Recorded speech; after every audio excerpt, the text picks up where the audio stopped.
I never imagined the hardest part of my wedding day would happen before I even reached the aisle. The invitation I didn't send weighed more heavily than all the ones I did.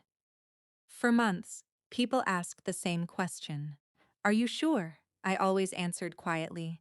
Yes, my mother had spent most of my life believing that every important decision belonged to her: schools, jobs, apartments, relationships.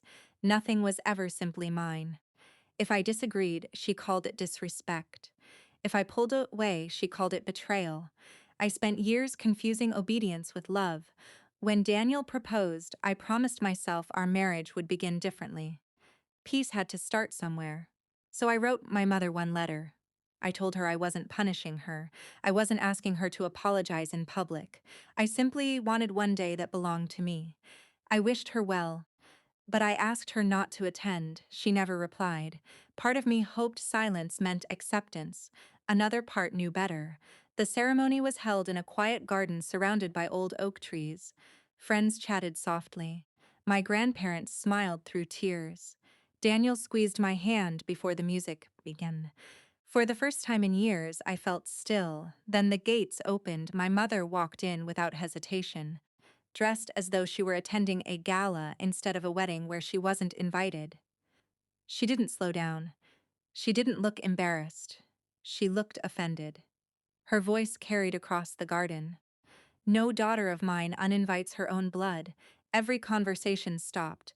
Dozens of faces turned toward us. She kept walking. "I raised you. I sacrificed everything for you. You don't erase your own mother." I heard someone gasp. Daniel looked at me, waiting for me to decide. Months earlier, I would have apologized just to end the scene. Instead, I stayed exactly where I was. I didn't answer. I didn't argue. I didn't even step toward her. The silence unsettled her more than any shouting could have. She opened her mouth to continue.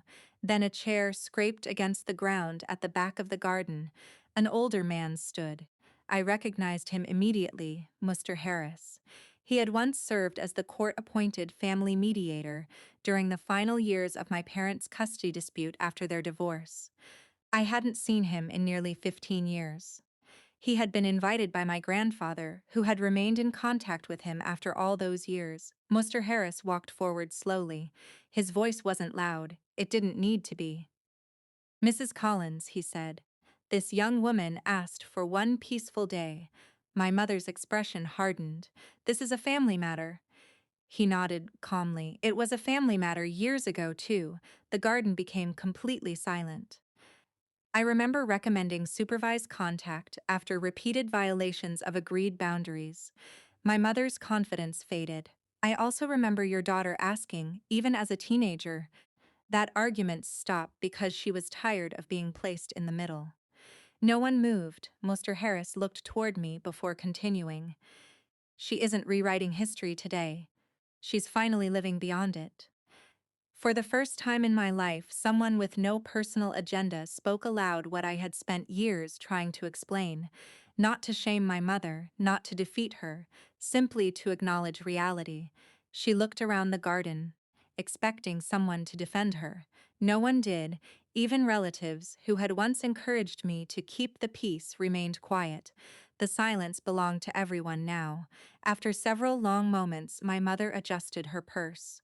She looked at me. There was anger, confusion, maybe even hurt. But there was something else I had never seen before: recognition that she could no longer control the room simply by raising her voice. Without another word, she turned and walked back through the gate. No applause followed, no celebration. The music didn't immediately begin again. People simply breathed. Daniel reached for my hand.